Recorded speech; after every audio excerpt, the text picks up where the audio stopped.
তারেক রহমানের উপদেষ্টা মাহাদি আমিনকে ক্যামেরার সামনে খুব কমই দেখা যায়, কিন্তু সিদ্ধান্তের টেবিলে যার উপস্থিতি খুবই গুরুত্বপূর্ণ। কে এই মাহাদি আমিন?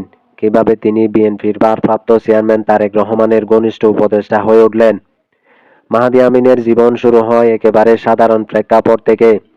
পড়াশোনায় মনোযোগী ও বিশ্লেষণধর্মী মানসিকতার জন্য তিনি শুরু থেকেই আলাদা নজরে আসেন। তিনি রাজনীতিতে সরাসরি সক্রিয় না হলেও ছাত্র জীবন থেকেই তিনি দেশ, গণতন্ত্র ও রাজনৈতিক দর্শন নিয়ে গভীরভাবে চিন্তা করতেন।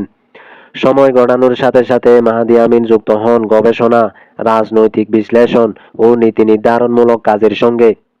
বিএনপির নীতি, দলীয় কৌশল এবং আন্তর্জাতিক রাজনীতি নিয়ে তার গভীর জ্ঞান ধীরে ধীরে দলের শীর্ষ মহলের নজর কাড়ে।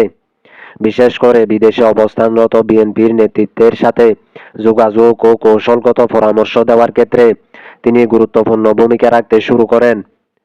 তারেক রহমানের সঙ্গে মাহাদি আমিনের সম্পর্ক গড়ে ওঠে মূলত বিশ্বাস ও দক্ষতার জায়গা থেকে।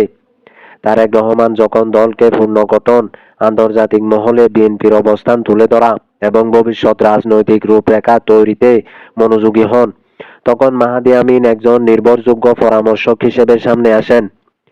দলীয় সূত্র বলছে, মাহাদি আমিন কখনো প্রচারের আলোয় থাকতে চাননি, বরং নীরবে কাজ করায় তার শক্তি। রাজনৈতিক পরিস্থিতি বিশ্লেষণ, কৌশল নির্ধারণ এবং গুরুত্বপূর্ণ সিদ্ধান্তের পরামর্শ, এই সব ক্ষেত্রে তিনি তারেক রহমানের আস্থাভাজন হয়ে ওঠেন।